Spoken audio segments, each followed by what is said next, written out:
have our QuickSilver system running on one micromedia server or a stick, and that's so small that it can be easily co-located alongside any piece of equipment. So we have that actually just stuck on the back of the monitor here. Obviously, it's very simple to hide in set work and very discreet.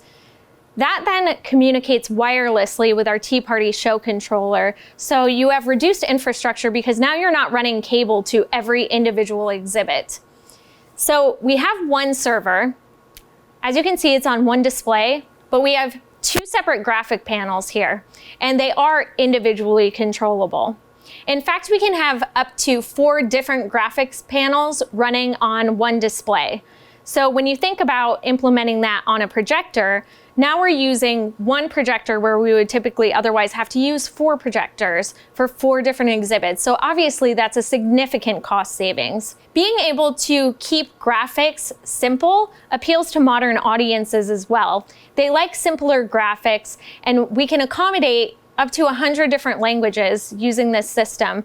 And instead of having a graphic with a long list of translations flowing off the bottom of it, we can interchange the graphics to be able to meet the needs of the customer and keep the focus on the message that we're trying to deliver. This really appeals to designers as well because we can have a really clean aesthetic with this solution. The way that we would go about changing languages with this system is with our patented facial recognition-based media delivery system. In order to use our facial recognition system as a trigger for the system, we would begin by having the individual register into the system. And they could do that from a kiosk when they enter the experience, or maybe even from their own smart device. We could also have them register in advance online from home using our patented facial recognition-based media delivery system.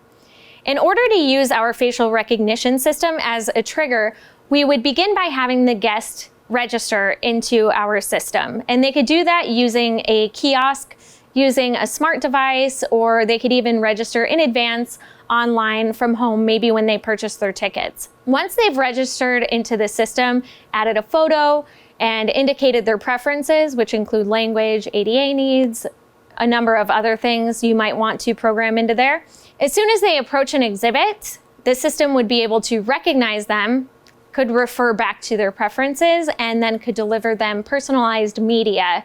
And the process of recognizing someone and delivering that content back to them is less than a second. So it's a very seamless solution and able to cater to every individual guest. So I'm going to demonstrate the facial recognition trigger using some well-known individuals. And these are still photos that I'm using, but they're representative of the way that the system would work if a live person was in the space as well. So I'm going to go ahead and switch that graphic over there to Spanish.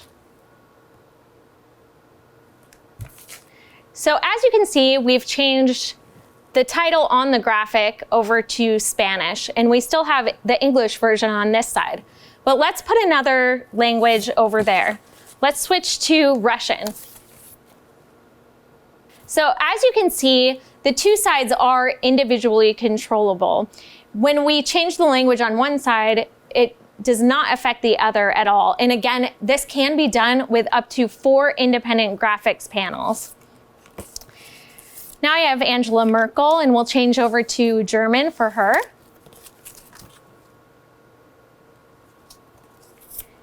And now I'll go over to our friend Tom Hanks and switch it back to English for him. And then maybe he visits this exhibit too. So that gives you an idea of how we can change the language of an exhibit using our facial recognition system as a trigger. This is really a useful tool to be able to cater to a diverse audience. We live in a global world more so than ever, and we're all concerned with being inclusive as much as possible. So it's very important to cater to every audience that you have.